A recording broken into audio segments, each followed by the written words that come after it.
Queridos amigos do Leon Denis, é uma grande satisfação estarmos aqui realizando esse trabalho. Agradeço pelo convite, por mais esta oportunidade. E esse nosso trabalho se intitula A Hora da Renovação, que está dentro do contexto da transição planetária.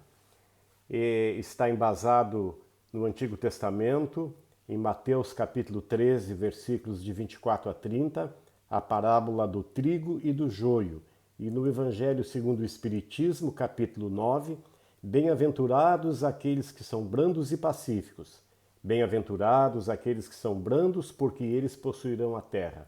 Mateus capítulo 5, versículo 4, e bem-aventurados os pacíficos, porque eles serão chamados filhos de Deus. Mateus capítulo 5, versículo 9.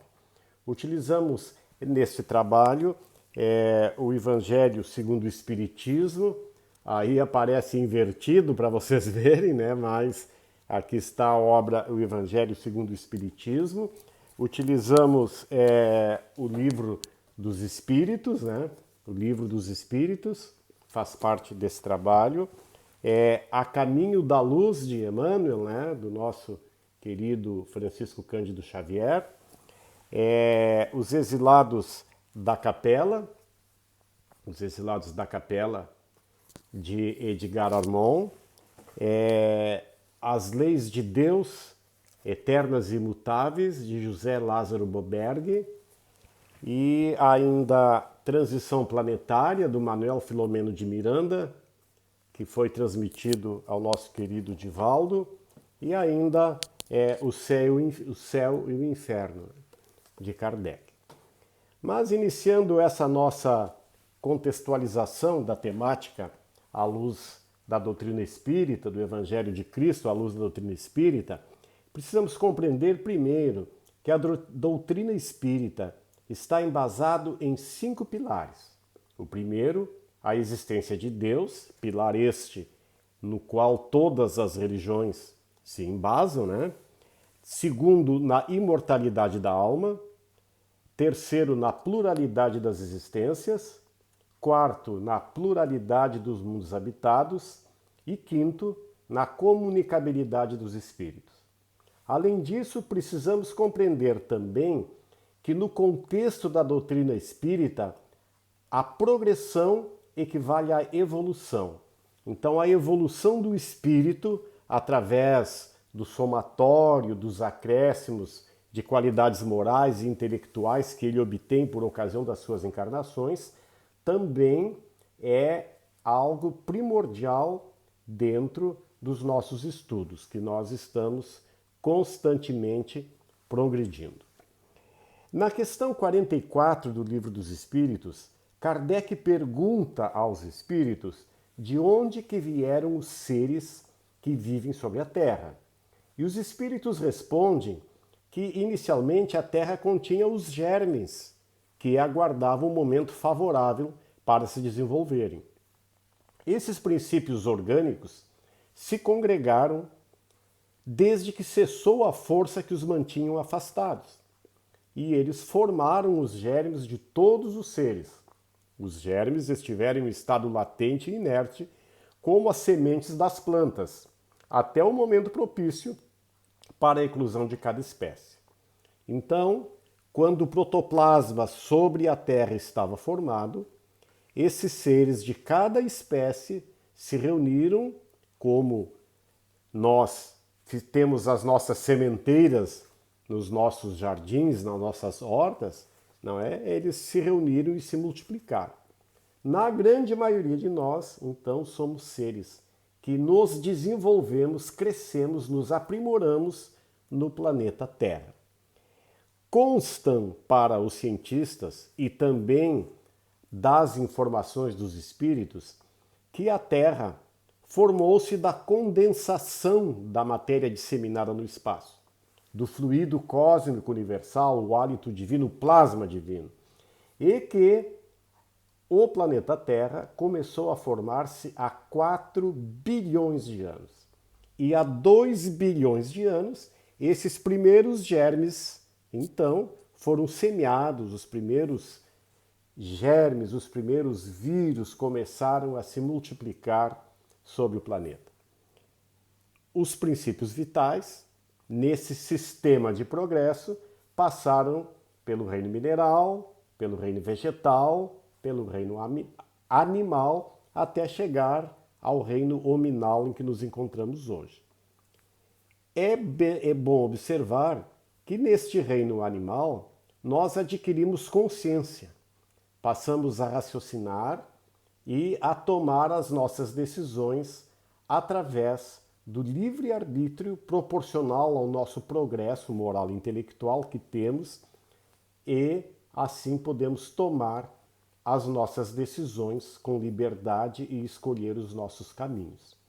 Emmanuel também, na obra O Consolador, que eu acabei esquecendo de citar no começo, na questão 204, quando é perguntado se a alma poderá elevar-se para Deus tão somente com o progresso moral, sem os valores intelectivos, e ele responde que o sentimento e a sabedoria são as duas asas com que a alma se eleva para a perfeição.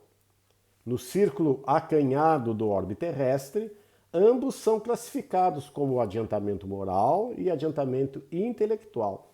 Ambos são imprescindíveis ao progresso do espírito, mas, frisa ele, sendo justo considerar a superioridade do moral. E ele no final cita que a moral é o núcleo mais importante das energias evolutivas. Já lá em 1950, é bom observar que Emmanuel alertava a humanidade dizendo que não há mais tempo para o materialismo, dizendo que não há mais tempo para as ilusões ou enganos imediatistas. É notório que a humanidade esqueceu um pouco do ser, que a gente ainda está sempre correndo atrás das conquistas materiais, preocupados com o ter. No entanto, o planeta Terra passa atualmente por uma transição e, segundo Manuel Filomeno de Miranda, ele nos afirma, em Transição Planetária, nessa obra aqui que recebida por Divaldo Franco, que o impositivo do progresso é inarredável, apresentando-se como necessidade de libertação das amarras vigorosas que retém o homem na retaguarda, ante o deutropismo que o fascina e termina por arrebatá-lo. Esse deutropismo é aquilo que a gente traz dentro de nós, da existência de Deus, da incessante busca de querermos a procura da divindade, de querermos nos melhorar para chegarmos à perfeição. Então, diante disso, o progresso é inarredável. Nós temos que correr atrás do progresso. E correndo atrás, diante disso, está o nosso crescimento moral. É preciso compreendermos que é hora de nos renovarmos, que temos que sair correndo atrás desse progresso, e como Emmanuel disse já em 1950, que não há mais hora para o materialismo. A gente precisa procurar nos melhorar, levando em conta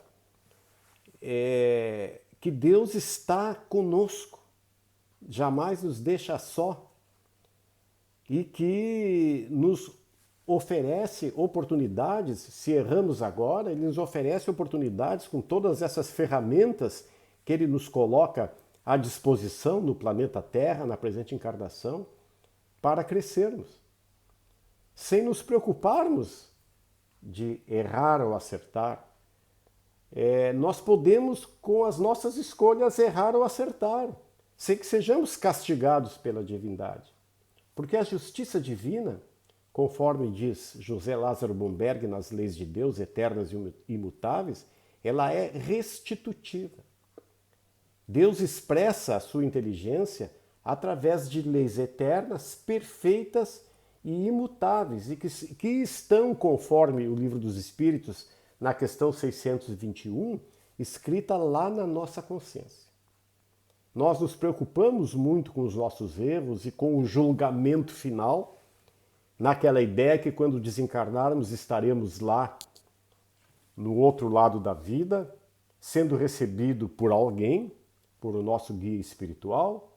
Alguns pensam pela própria divindade, pelo próprio Mestre Jesus, que estará lá nos julgando.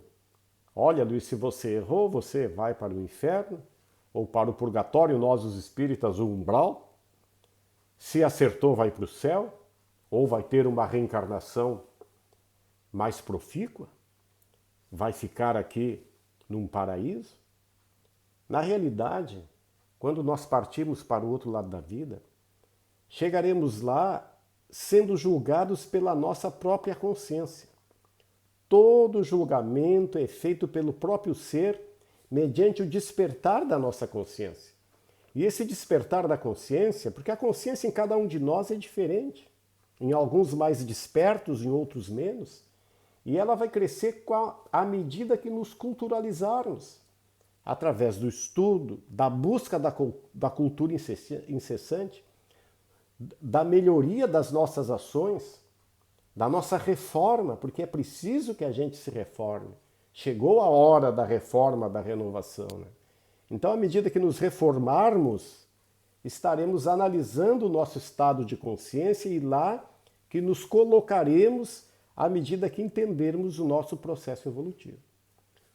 Uma coisa é incontestável, estamos em um processo de crescimento, em um processo de evolução. A Terra passa por ciclos evolutivos, todos os planetas passam. E esses ciclos evolutivos se modificam num período aproximadamente que levamos aí de 200 anos, 300 para entrar numa nova era, mas eles ocorrem sempre diante de grandes crises e de graves convulsões sociais. Nessas convulsões, aqueles espíritos que não estão mais em condições morais de conviver com a evolução daquele planeta são expurgados, passarão a viver tempos em outras esferas. Vejam que diante da pandemia que estamos vivendo hoje, estamos num processo desses de transformação, de modificação. O tsunami que houve em 2014, com ondas de 30 metros a 800 km por hora, né, que ocorreu em 11 países, dizimou a vida de 235 mil pessoas. Crises políticas, institucionais que estamos vivendo, de razões éticas e morais, desastres de aviões, de trens, terremotos, incêndios, ciclones, assassinatos, guerras que não cessam, as epidemias, pandemias. Então, são uma série de convulsões que vêm nos demonstrar cientificamente que nós estamos vivendo um momento de transição. E se a gente quiser acompanhar o progresso e a evolução da humanidade, é necessário que a gente se modifique. Porque diante dessas convulsões, dessas modificações no planeta, que na realidade vem a ser uma evolução, acompanha a evolução do ser inteligente, né? Do ser inteligente que vive na Terra. E quando nós desencarnamos nesse processo de evolução, nós podemos voltar a vir reencarnar na Terra, permanecer na Terra, se o nosso estado evolutivo, moral e intelectual estiver dentro do padrão do planeta. Podemos ir para mundos inferiores se nós não estivermos nesse padrão. Ou podemos ir para mundos superiores se estivermos além do padrão evolutivo da Terra. E daí precisamos compreender também que existem grandes espíritos, espíritos benfeitores, como é o caso de Emmanuel, de Chico, de André Luiz, que preferem continuar orbitando na Terra para nos auxiliar. Vejam esta transmissão de mais de 500 obras mediunicamente por André Luiz e Emmanuel para Chico, né? espíritos que estão aí para nos assessorar, que poderiam já estar encarnando em mundos superiores. Então, são essas as nossas possibilidades de vida. Divaldo também, nesta obra do Manuel Filomeno de Miranda, ele frisa que, nesta obra, ele frisa que esta é a nossa mais importante reencarnação, porque estamos vivendo na Terra num momento ímpar de evolução da humanidade. É importante compreender que a gente não deixe a nossa vida passar em vão, que a gente faça a diferença nesse momento, por ser, conforme diz Divaldo, uma das mais importantes, talvez, como ele diz, é a nossa mais importante reencarnação. Que a gente faça a diferença, que não deixe passar em brancas nuvens a nossa existência. Que a gente atenda à questão 132 do Livro dos Espíritos, quando Kardec pergunta qual é o objetivo da encarnação. E os espíritos respondem que um dos objetivos é a expiação, mas que o outro é participar, é executar a obra da criação, é participar junto com Deus na criação de um mundo melhor. Porque a expiação, ela vem em consequência, como está lá no céu e inferno, no Código Penal da Vida Futura, a expiação é uma consequência do nosso arrependimento, quando tomamos atitudes que não estão condizentes com a evolução, com o despertar da nossa consciência, nós chegamos a um momento que nos arrependemos das atitudes intempestivas, naturais do ser vivo em progresso, e daí nós entramos no processo de expiação, que para isso é necessário que reencarnarmos, para sofrermos essa expiação aqui na Terra. Essa expiação é aquele processo pedagógico, psicológico, onde o ser vem, através do processo evolutivo do despertar da consciência reencarnado na Terra, a desenvolver-se e verificar nas suas experiências o que ele precisa melhorar. E aí, então, melhorando-se, ele repara. Ele vai fazer a reparação vamos dizer assim, daqueles infortúnios que ele causou aos seus semelhantes. Na questão 132 tem uma anotação de Allan Kardec que ele diz que a ação dos seres corpóreos é necessária à marcha do universo. Deus, porém, na sua sabedoria, quis que nessa mesma ação eles encontrassem um meio de progredir e de se aproximar de Deus. Deste modo, por uma admirável lei da providência, tudo se encadeia, tudo é solidário na natureza. Então, observemos a nossa responsabilidade junto a Deus a auxiliá-lo na construção do mundo. É a nossa parte, é a expiação, e a outra parte é de arremangar-nos as nossas mangas e pormos as mãos à obra no processo de evolução do mundo. Kardec também nos demonstra uma escala dos mundos, que são os mundos primitivos, inferiores à Terra, quando a Terra estava naquele processo de formação, os mundos de expiação e provas, que é o que estamos vivendo hoje, os mundos de regeneração, que é o que pretendemos chegar no próximo século, os mundos felizes e os mundos celestes e divinos.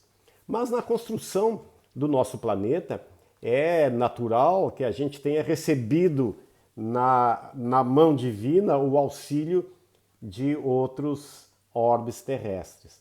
Então, em A Caminho da Luz, Emmanuel diz que a Terra foi formada por aquele povo semeado, como nós vimos, né, que for semeado e se formou aqui no próprio planeta, que era na época considerada uma humanidade retardada, que estava na fase de instinto ainda, até chegar posteriormente à razão, e aqueles seres que vieram de um mundo mais avançado, que era aquela estrela de Capela, né? E vieram nos auxiliar aqui, nos ensinando as atividades construtivas, o aconchego da vida social, as primeiras noções de espiritualidade e conhecimento da divindade. Cabra ou Capela é uma estrela que está na constelação do Cocheiro, distante a 45 anos-luz da Terra. Isso significa 4 quaquilhões 275 trilhões de quilômetros de distância aqui da Terra. Como se processa hoje com o nosso planeta, naquela época, espíritos incompatíveis com o alto padrão da vida moral que aquele orbe que aquela humanidade já havia atingido, né, foram convidados a retirar-se e a viver num planeta que estava 25 mil anos inferior à evolução daquela estrela. E aí vieram encarnar aqui na Terra, nos trazendo ensinamentos, mas também expiando as suas faltas. E lá no mapa da constelação astral está, lá na constelação do Cocheiro, uma estrela muito importante, que é a estrela de Capela. No entanto, nós naturalmente compreendemos que estamos passando por um processo de transformação e estamos chegando àquilo que alguns religiosos chamam de juízo final, que é de fato, como está lá no Antigo Testamento, a separação do joio e do trigo. Por uma questão científica, essa separação se processa por atração vibratória, pelo eletromagnetismo. Então, essa separação que está se dando, aqueles espíritos que não estiverem compatíveis a continuar vivendo com o estado evolutivo, moral e intelectual da Terra, serão convidados a se exilar num planeta que está há 50 mil anos mais atrasado que a Terra. E é um planeta 320 vezes maior que a Terra. Essa separação que se dá pelo eletromagnetismo é muito simples da gente compreender, se imaginarmos a madeira e o ferro sendo ambos atraídos por um ímã. Esse planeta que se aproxima irá nos atrair e ele, se pegarmos ferro e madeira, o que ele irá atrair? Irá atrair o ferro, o joio, e a madeira ele não irá atrair, que seria o trigo, representado pelos homens de bem, que já vibram aqui na Terra em faixas mais elevadas, nas faixas do amor, da bondade, são, conforme está lá no Evangelho segundo o Espiritismo, os brandos e pacíficos, que herdarão a Terra. No entanto, aqueles rebeldes, o joio, o ferro, será atraído para esse planeta que se aproxima, será atraído pelo ímã, pelo eletromagnetismo, porque estão vibrando em faixas mais baixas, na faixa do ódio, das guerras, do orgulho, da vaidade, do egoísmo. Esses seres que nós conhecemos, que ainda pensam assim, né? Para frisar aqui, agora, por exemplo, em 2018, os Estados Unidos gastaram 2 milhões de dólares na construção de um avião bombardeiro.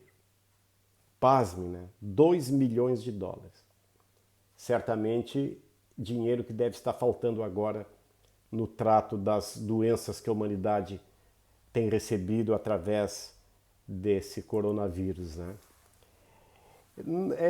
Os objetivos desse exílio que houve com os capelinos que vieram para a Terra e que ocasiona com os diversos planetas, como agora com a Terra, tem a finalidade de fazer que esses seres inferiores, que ainda vibram nessa faixa do ódio, das guerras, aprendam a realizar na dor e nos trabalhos penosos, como está lá em A Caminho da Luz, de Emmanuel, aprendam a realizar na dor e nos trabalhos penosos do seu ambiente as grandes conquistas do coração, impulsionando simultaneamente o progresso dos povos primitivos que habitam o planeta. Então, levando o progresso intelectual, mas sofrendo a dor moral da saudade daqueles seus entes queridos que ficaram no seu planeta de origem.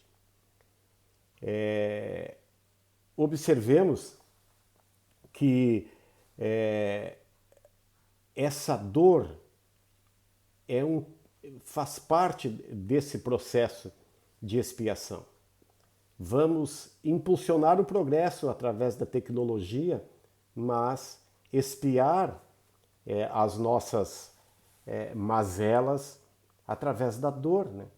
Que naturalmente todos nós que sofremos esse tipo de exílio sentiremos, todo o espírito vai sentir. Jesus, naquele momento que vieram os capelinos, recebeu à luz de seu reino de amor e justiça aquela multidão de sofredores infelizes, recebendo-os com muito amor, oferecendo a terra para que esses espíritos que vieram de um mundo onde o progresso já estava bem mais elevado, que guardavam no coração a sensação do paraíso perdido, pudessem purgar as suas faltas. Imaginem que esses seres chegaram aqui na Terra, né, em um mundo com 25 mil anos de diferença que não conseguiu nem se comunicar. Nos imaginemos nós chegando em um lugar, em um outro mundo, que a gente não consiga se comunicar com as pessoas, não tem ainda a fala, sabe-se lá se tinham a audição naquela época, mas não tinham a fala, não tinham condições de se comunicarem. Olhem a dificuldade, né? A dificuldade de um processo desse. Mas na Terra, esse povo que veio de Capela, eles se dividiram em 4 grandes grupos aqui na Terra. Um na Índia, outro no Egito, outro na Europa, que eram os Árias, que deram origem à raça branca, ou à raça chamada adâmica, e outro grupo em Israel. Observemos, até pela própria história, que os egípcios foram aqueles que eram mais dedicados, de fato, à prática do bem, no culto a Deus. Eram desses 4 povos os que tinham menos débitos, tanto que eles foram embora. Nós não conhecemos mais nenhuma civilização do Antigo Egito. O Egito de hoje é um outro povo. Foram embora e nós não temos notícia desse povo, tanto que nos trouxeram um conhecimento intelectual imenso através das ciências, das artes, da religião, que as próprias construções faraônicas daquela época, como as pirâmides, como as esfinges, até hoje, 2000 anos depois de Cristo, os cientistas mais avançados não conseguiram compreender e nem conseguimos ainda construir algo tão magnânimo. Né? Os conhecimentos científicos muito grandes.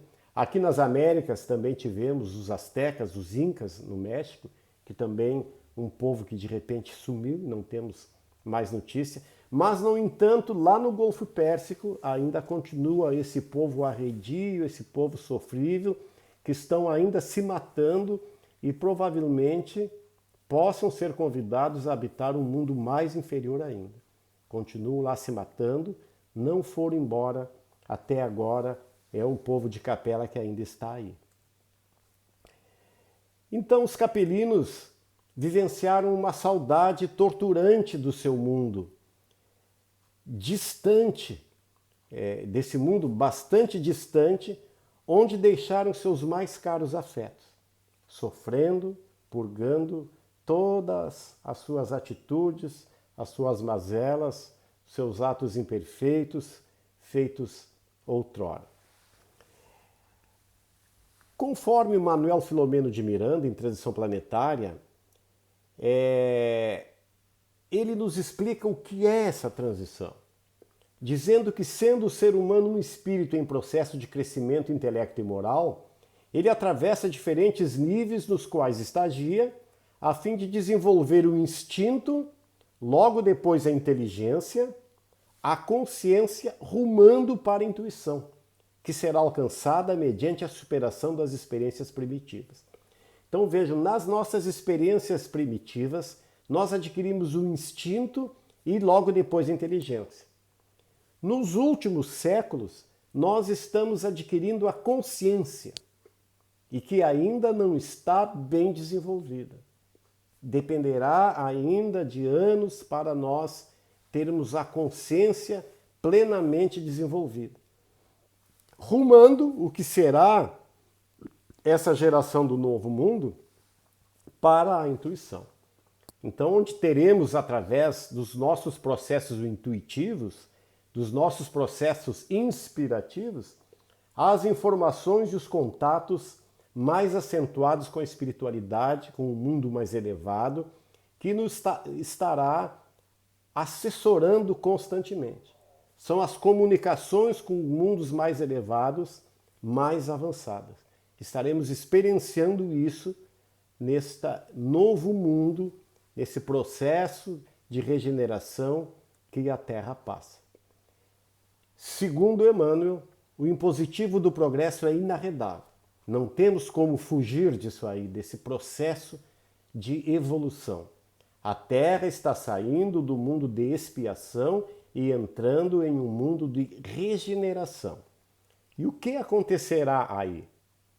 Então, a partir de meados de 2057, 2060, reencarnar na Terra equivale a um valioso prêmio justo, destinado apenas aos espíritos mais fortes e preparados, que tenham a mansidão, a brandura, o amor à paz, a concórdia fraternal entre povos e nações como sua inspiração. Tendo isto no coração, tendo um coração manso, brando, tenham entendido que a finalidade da reencarnação é aprender a amar, tenham o amor no seu coração, a paz fraternal. Então, este processo de reencarnar na Terra será um valioso prêmio, justo a essas criaturas. A transição planetária ocorre por razões de ordem superior, em favor das mudanças urgentes e necessárias que promovam o respeito às leis, à ética e à natureza, transformando o homem num ser integral, consciente dos seus deveres com Deus, consigo próprio e com o próximo. Então, esse tipo de cidadão, um homem integral, que será este o ser que pisará na Terra nos próximos séculos.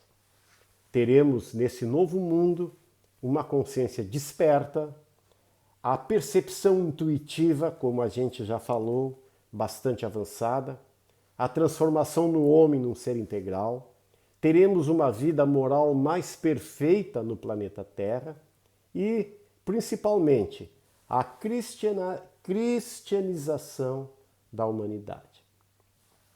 E qual o caminho para que a gente chegue a isso? Só tem um caminho, uma única palavra, de 2 sílabas: Jesus. Jesus é o único caminho.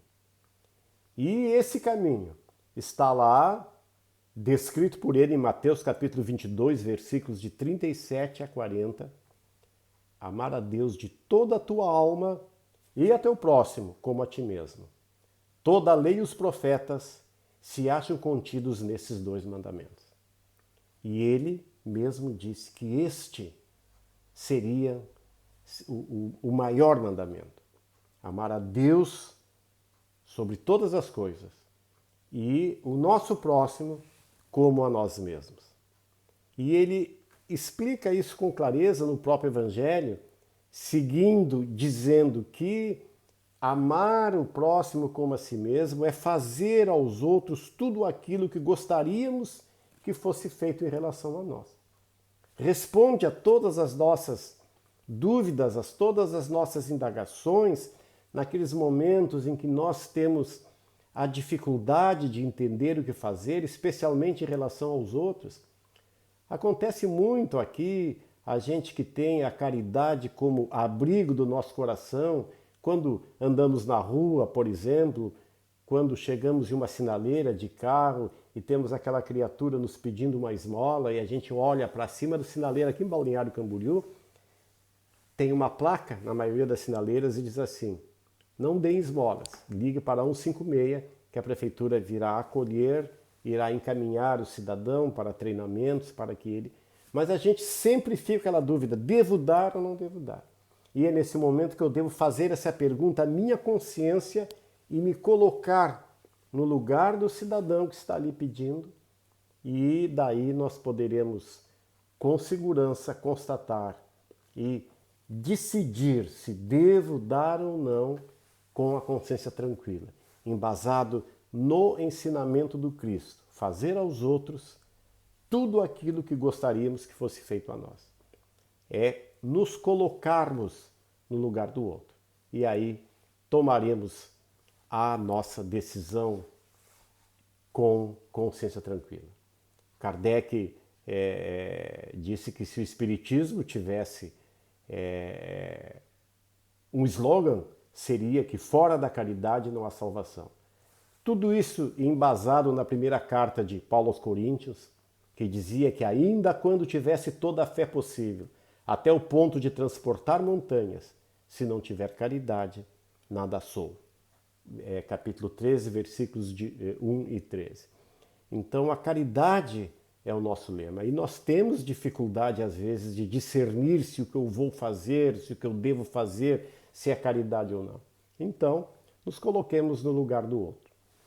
E neste momento assim que estamos vivendo, um momento pandêmico, né? Um momento de pandemia, encontramos famílias necessitadas, criaturas que estão morando na rua aí porque não têm condições de trabalho. Mesmo no momento desses, nós encontramos pessoas indiferentes a essas milhares de crianças, de pessoas idosas que hoje estão passando necessidade, morrendo inclusive de fome, com uma ausência total de compaixão, de solidariedade.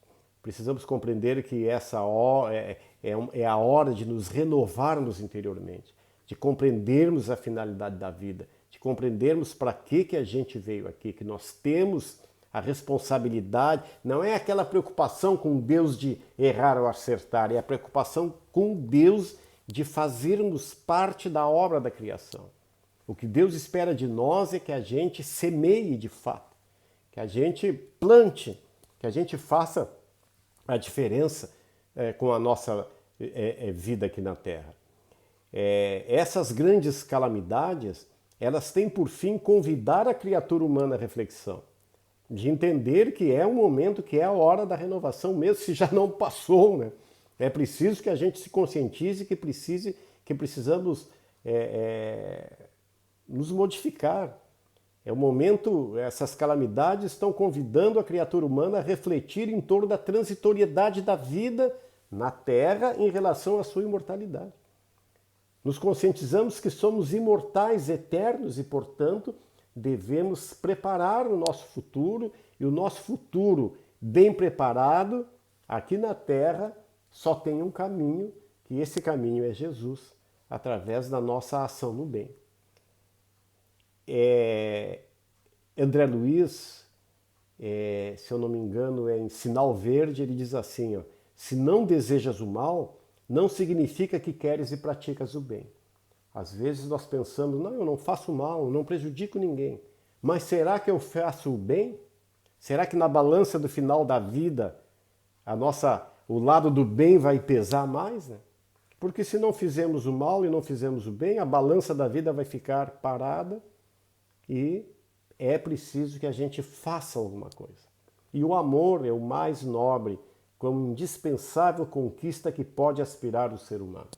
Nós precisamos compreender que nós viemos aqui na Terra para de fato aprender a amar. Amar no sentido mais amplo, em todas as circunstâncias. Às vezes a gente tem dúvida do que é amar, mas amar é o amor de um marido pela mulher, da mulher pelo marido, é o amor de um pai, é o amor do filho, é o amor de um irmão, é o amor dos avós, é um amor homossexual, heterossexual, é um amor pelo cão, pelo gato, pelo pássaro, tudo é amor. Porque quando a gente estiver lá naquele momento, né, do despertar para a eternidade, passando lá para o outro lado da vida, nós chegaremos lá sozinho com a nossa consciência. E a nossa consciência nos perguntará o quanto amastes. E a quantidade de amor, esse grau de amor que nós espargirmos aqui na Terra, é que esqueci o termo agora, mas é o que vai dar quilate, né? O que vai dar expansão ao valor do nosso progresso moral aqui na Terra. É o que vai nos demonstrar qual será o nosso futuro. E tão mais brilhante será na proporção do quanto a gente amou aqui. Quanto mais nós amarmos, maior, mais brilhante será o nosso futuro. Então, diante dos nossos olhos de espírito, passam os fantasmas das civilizações mortas. Passam as raças e as gerações. Passam as línguas e os povos, os países e as fronteiras, as ciências e as religiões. Só Jesus não passou na caminhada dolorosa das raças. Ele é a luz do princípio e nas suas mãos misericordiosas reposam os destinos do mundo. Por determinismo divino, estamos inexoravelmente a caminho da luz. Que Deus nos ilumine, que Deus nos abençoe, para que possamos nos conscientizar que precisamos nos renovar e, em nos renovando, possamos iluminar o caminho de todas as pessoas que passaram pelas nossas vidas. Que este material que refletimos aqui possa ser útil às nossas vidas. Obrigado e boa noite a todos.